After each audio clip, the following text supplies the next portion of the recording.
There's a moment after a breakup with an avoidant ex where everything goes quiet, but your mind is louder than ever.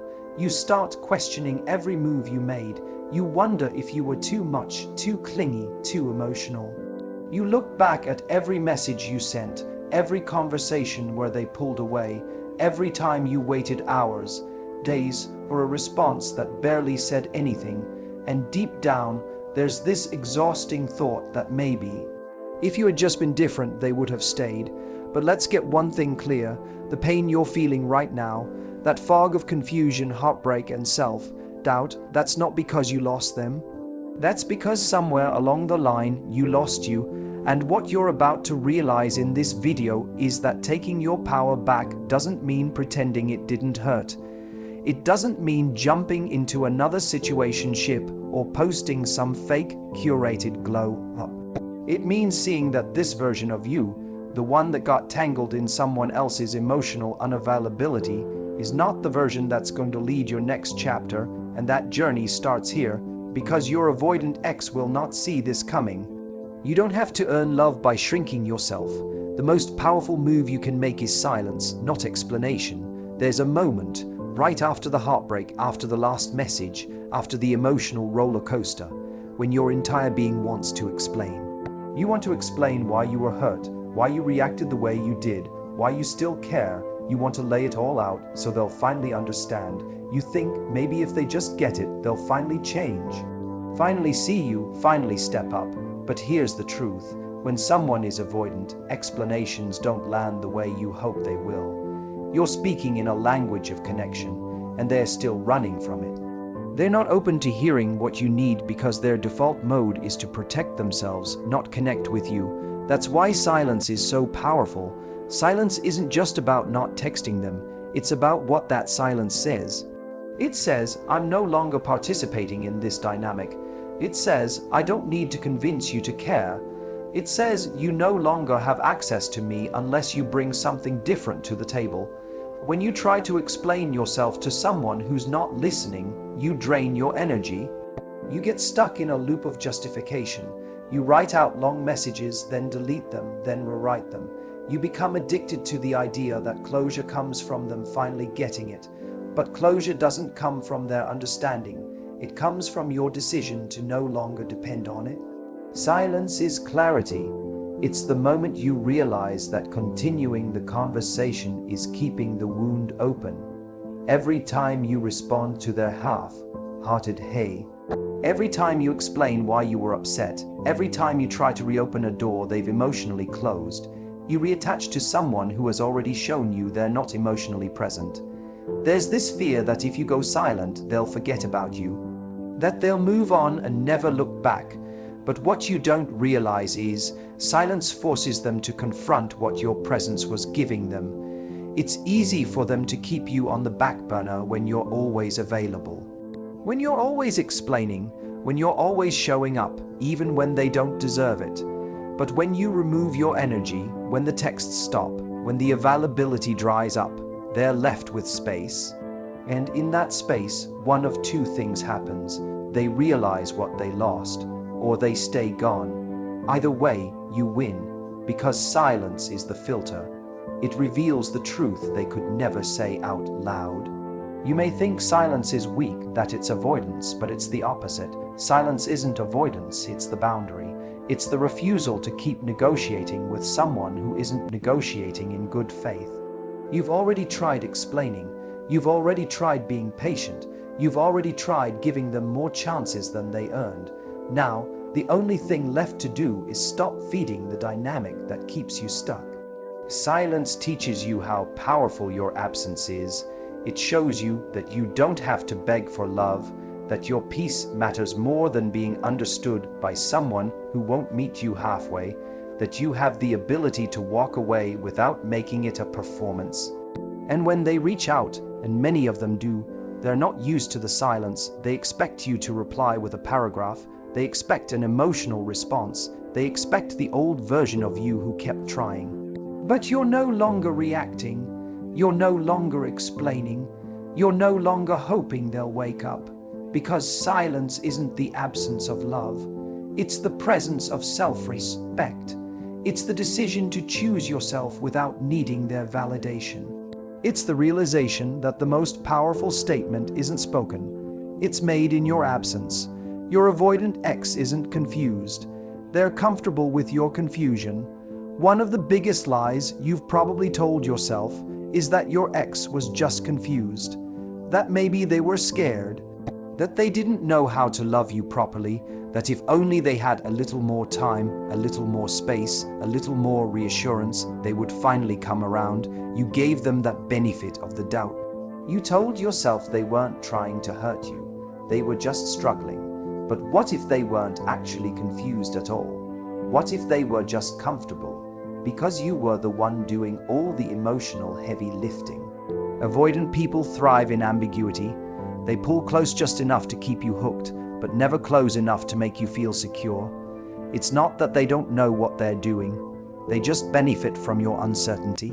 Because when you're confused, you're still engaged. You're still trying to fix things. You're still overthinking your every word, analyzing every interaction, justifying their every mood swing. Confusion keeps you busy. And while you're busy questioning yourself, they're off the hook. They don't have to make a clear decision about you because your emotional investment makes it easy for them to stay uncommitted. They know you'll be there. They know you'll rationalize their behavior. They know they can disappear for a day or two, and you'll still answer when they come back. So why would they change? Why would they step up when the system works in their favor? The truth is, people who are truly confused take action to find clarity. They seek answers, they communicate, they take responsibility. But someone who constantly says, "I don't know what I want," while continuing to benefit from your presence, isn't confused. They're maintaining control. They're keeping their options open. They're giving you just enough to stay hopeful while avoiding any real accountability. And deep down, they know exactly what they're doing. This is where your power comes in. The moment you stop playing along with their confusion is the moment you shift the dynamic. You stop giving them unlimited access to you. You stop softening the truth. You stop filling in the emotional blanks for them. You let their lack of clarity stand alone, and you don't fix it for them. Because the more you try to decode them, the more you abandon yourself, and that is a price too high. When you realize they're not confused, you stop waiting. You stop hoping that your love will be the light bulb moment they've been waiting for. You stop romanticizing their avoidant patterns as something deeper or more meaningful. You stop chasing closure from someone who doesn't even know how to give themselves emotional honesty, let alone give it to you. And here's what really stings for them. When you stop responding to their confusion with reassurance, they lose control. Suddenly, you're no longer trying to convince them of your worth. You're no longer soothing their discomfort. You're no longer accepting emotional crumbs. You're asking them to be something they're not ready to be. And instead of bending, you walk. When you refuse to play the role of the overfunctioning partner, the whole game collapses. That's when they feel it. Not because they care more all of a sudden, but because the comfort of your confusion is gone. You were the stability in the chaos. You were the anchor. You were the one they leaned on without ever really showing up for in return. And now, the silence, the boundaries, the refusal to play small. It throws them off because they weren't confused. They were just never expecting you to stop being confused. Stop trying to be understood by someone who isn't even trying to understand you. When you care deeply about someone, one of the most painful feelings in the world is not being understood by them. You try to express what's going on in your heart. You try to explain why something hurt you, why something matters, why you need reassurance, effort, presence. You think, if I can just find the right words, maybe they'll finally get it. Maybe they'll understand where you're coming from and finally show up in the way you've been hoping for. But the hard truth is, some people aren't even trying to understand you. They're not listening to you. They're listening to respond, to defend, to deflect, to maintain the fragile emotional distance they're most comfortable with. When you're dealing with someone avoidant, you will constantly feel like you're speaking into a void. You open up and feel like your words bounce back at you with no real response, or worse, they're minimized, mocked, or misinterpreted. You walk away from conversations feeling unheard, unseen, invalidated. You keep giving more clarity, more explanation, thinking if you make yourself just a little more digestible, maybe then they'll finally get it. But what you don't realize is that you're bleeding energy trying to get someone to care enough to meet you in the middle. And it's not a comprehension problem, it's an effort problem. It's an investment problem. You're trying to be understood by someone who's invested in keeping you confused. Because if they understood you, if they really saw you, they would be forced to either step up or step away. And stepping up would require vulnerability, commitment, and consistency. 3 things avoidant people fear more than anything. So instead, they keep you in limbo. They say things like you're overthinking, you're too emotional, or I didn't mean it that way, as a way to shut you down. You keep thinking, maybe I'm the problem, and they let you. What you don't see is that every time you try harder to explain yourself, you abandon a piece of your dignity. You begin to equate your worth with how convincing you can be. You think love is something you earn by being more patient, more understanding, more forgiving. But love isn't something you should have to perform for, and understanding isn't something you should have to beg for. When someone is emotionally mature, they want to understand you, they lean in, they ask questions, they don't always get it right, but they try, they sit in discomfort with you. They make the effort because your emotions matter to them. Not because you're perfect or because you said everything in the right tone, but because you're you, because they value connection over control. But an avoidant person is often more invested in staying in control than in understanding you. They don't want to feel responsible for your feelings because they struggle to take responsibility for their own. So your emotions become an inconvenience, a threat, a reason to withdraw, and the more you keep trying to get through to someone like that, the more drained you'll feel. You'll start shrinking your needs just to keep the peace. You'll tell yourself that maybe you're asking too much. You'll learn to accept less, just so they don't pull away. But in doing that, you lose yourself. You lose the part of you that's honest, expressive, open-hearted. You suppress your truth so they can stay comfortable, and what do you get in return? Half-hearted affection, confusing signals, emotional breadcrumbs. You have to stop trying to be understood by someone who's already shown you they're not emotionally available. You have to stop giving your most vulnerable self to someone who only meets you with avoidance. It's not that your feelings are too much, it's that you're offering your heart to someone who doesn't have the capacity or the willingness to hold it. Understanding requires effort, it requires attention, it requires presence, and someone who isn't showing up with those things has no business receiving your emotional investment. There comes a moment when you have to stop explaining and start observing. Are they actually trying to meet you, or are they just trying to manage you? Are they making space for you, or are they just trying to contain you? Watch their actions. Pay attention to how they respond when you're honest. Do they lean in or shut down? Do they try to get closer or find reasons to retreat? Understanding shouldn't feel like a battle. Communication shouldn't feel like you're constantly auditioning for empathy. Love shouldn't feel like you're always on the defensive, trying to prove that your emotions are valid. You deserve someone who tries, who listens, who doesn't make you feel like you're too much just because you want clarity. You deserve to be met, and if you're not being met, you have every right to stop showing up for someone who refuses to even meet you halfway. Emotional unavailability isn't mystery, it's avoidance rooted in fear. There's a certain allure to someone emotionally unavailable.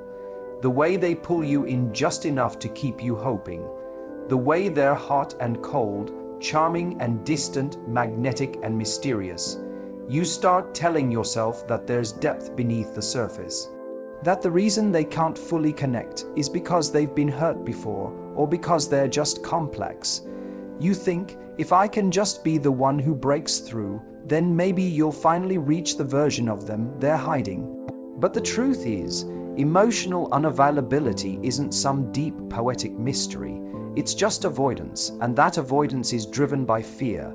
Fear of intimacy, fear of being known, fear of needing someone, fear of being vulnerable enough to be hurt. And so they keep you at arm's length. They give you glimpses, moments, suggestions of closeness, but never full access. They show up when it's convenient, but disappear when things get real. They flirt with connection, but never commit to it. And that keeps you in a constant state of emotional hunger, always chasing the next moment of connection, always trying to decode their signals. You might think their distance means you need to be more patient, that they're not ready, and your love will eventually coax them out of their shell. But emotional unavailability isn't something you can love someone out of. It's a self-protective strategy, and people don't let go of their survival strategies unless they choose to.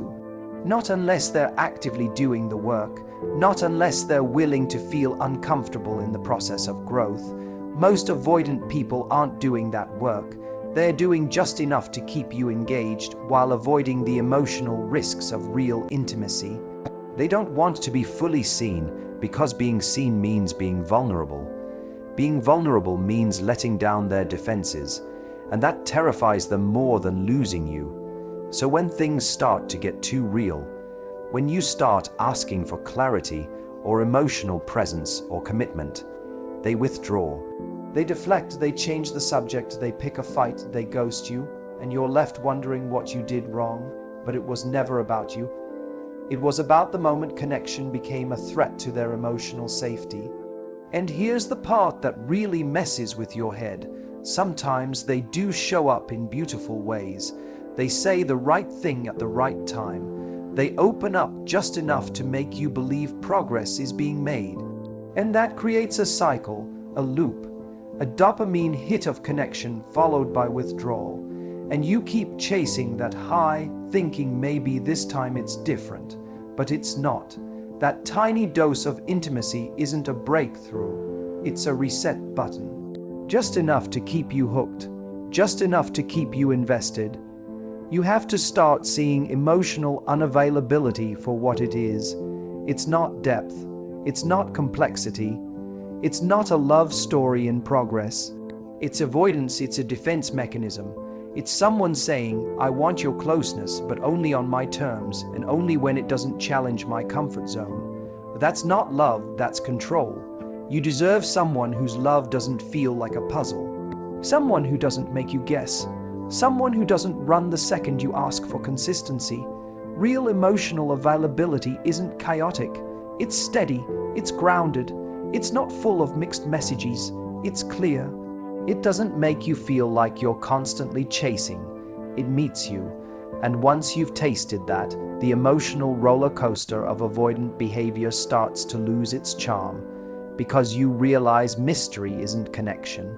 Ambiguity isn't chemistry. Distance isn't romance. It's just fear, dressed up in a story you've been telling yourself to make their behavior more palatable. You don't have to earn love by shrinking yourself. Somewhere along the way, you may have learned that being loved meant being agreeable, easygoing, flexible to the point of self-abandonment. You picked up the idea that love is something you win by being less needy, less emotional, less demanding. You were told, directly or indirectly, that if you were just a little more chill, a little less sensitive, a little more tolerant of ambiguity, then you'd be more lovable. So you learned to shrink. You learn to compress the size of your feelings to fit into the small emotional spaces other people offered you. You edited yourself to make sure you weren't too much. Especially in relationships with avoidant people, shrinking can start to feel like a survival strategy. When someone pulls away every time you get close, you begin to internalize the idea that maybe closeness itself is the problem, that maybe if you just toned it down, they'd feel more comfortable. Maybe if you didn't ask for too much, they wouldn't withdraw. Maybe if you loved them more quietly, they'd stay. So you start dimming the parts of yourself that want more. You stop expressing your needs clearly. You avoid bringing up concerns, fearing they'll see you as dramatic or difficult. You celebrate the crumbs they give you because you've convinced yourself that asking for a full meal would scare them away. You become hyper, focused on how to show up as the most convenient version of yourself, not because that's who you are, but because that's who you think they can handle. But here's the cost. Every time you shrink, you teach yourself that love is something you have to deserve, that it's conditional, that your full self is a risk, not a right, and over time, that belief chips away at your self-worth. You stop trusting your feelings. You stop believing that your needs are valid. You start to wonder whether your longing for connection, clarity, or commitment is a flaw. It isn't, but you've been trying to receive secure love from someone who can't or won't offer it. Real love doesn't require you to shrink. It doesn't demand that you be less of who you are. Real love invites you to expand, to express, to be as you are, fully, boldly, honestly. It doesn't punish you for needing. It meets your needs with care. It doesn't shame your emotions.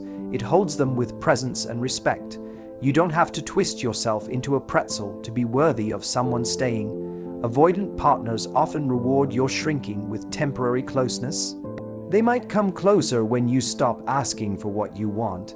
They might show up when you stop pushing for clarity, and that makes it feel like your shrinking works, but it's not closeness, it's conditional attention. And you're reinforcing a pattern where love is dependent on how little you ask, not how deeply you connect. There's nothing empowering about being loved for your silence, for your self-sacrifice, for how little trouble you cause. If someone only stays when you abandon your needs, that's not a relationship. It's a negotiation of your own self-worth, and you will always lose that negotiation. You have to start asking yourself, who am I shrinking for? What part of me believes that my authenticity is too much? Where did I learn that I had to minimize myself to be safe in love? These aren't just romantic patterns. They're reflections of what you learned in early emotional dynamics.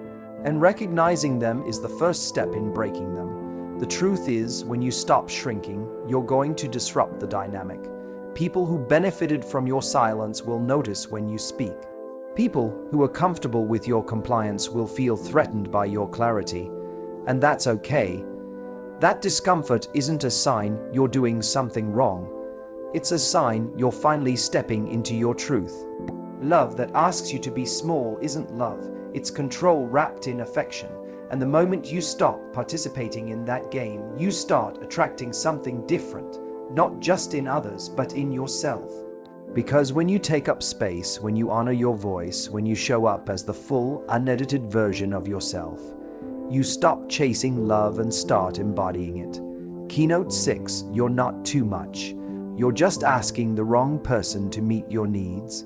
One of the most common wounds people carry from avoidant relationships is the belief that they are too much, too emotional, too intense, too needy, too sensitive. This belief doesn't come out of nowhere. It's the result of being with someone who didn't know how, or simply didn't want, to hold space for the depth of your heart. When your desire for closeness was met with withdrawal, when your expressions of love were labeled overwhelming, when your need for clarity was dismissed as pressure, you started to internalize that you were the problem. But the truth is, you're not too much. You were just giving your emotional honesty to someone who was emotionally unavailable. You were asking someone to meet needs they didn't want to meet, not because those needs were unreasonable, but because your presence challenged their comfort zone. Because loving you required them to stretch to confront their own walls, and they weren't ready for that. So instead of saying, I'm not capable of giving you what you need, they said, you're too much. Instead of owning their limitations, they projected their discomfort onto you. That way, they didn't have to feel guilty. They didn't have to change. They didn't have to grow. And you were left holding the weight of their avoidance, questioning your own emotional value. You tried to tone yourself down. You made your needs smaller, your voice quieter, your requests gentler. But no matter how careful you were, it still wasn't enough to make them stay. Because the issue was never how much you felt. It was how little they were willing to feel with you. And that's not your fault. There is nothing wrong with wanting depth, with wanting consistency, with wanting to feel secure in a relationship. These are not unreasonable things, they are healthy human needs. But when you keep bringing those needs to someone avoidant, you start to feel like you're defective for even having them. You begin to believe that needing love makes you unlovable, and that belief will poison every future connection you try to build. You need to understand this. The problem isn't that you feel deeply. The problem is trying to feel deeply in a shallow relationship. It's not that your heart is too open. It's that it's been trying to connect with someone who keeps shutting the door. You are not too much. You are just not meant for emotionally underdeveloped relationships. Imagine someone who's hungry being told that their hunger is the issue, when in reality the fridge is empty. That's what it's like being with someone emotionally avoidant. You're not asking for too much. You're just in a space that doesn't have what you need. And instead of realizing the space is lacking, you start to believe you are. It's time to stop asking the wrong people to meet the right needs. Your emotional needs are valid. They're not excessive. They're not immature. They're not needy. They're simply your truth. And the right person won't make you feel guilty for having them. They won't label your longing as drama. They won't punish your vulnerability with silence. They'll honor it because they want to meet you there. Being too much for someone is never about you. It's about the limits of what they're able or willing to give. And the moment you stop chasing validation from someone who can't meet you, you make space for someone who can. Someone who sees your emotional intensity as a gift, not a liability. Someone who doesn't flinch at the weight of your heart. So the next time you feel like you're too much, stop and ask, too much for whom? That question alone will change everything, because often you'll realize the answer isn't about your worth. It's about the room you've been standing in. You don't need to be less, you just need to be somewhere you can be more. Healing doesn't always look like moving on, it looks like reclaiming yourself. After an avoidant relationship, healing isn't just about forgetting them or pretending it didn't hurt. It's about recognizing the ways you abandoned parts of yourself just to keep them close. You stopped asking for what you needed, suppressed your instincts, questioned your own reality to avoid pushing them away. Healing means noticing all the moments you betrayed your truth for temporary connection and saying, no more. It's not just about letting go of them, it's about returning to you. The version of you who spoke with clarity, trusted her gut, asked for more, and didn't apologize for needing love in its full expression.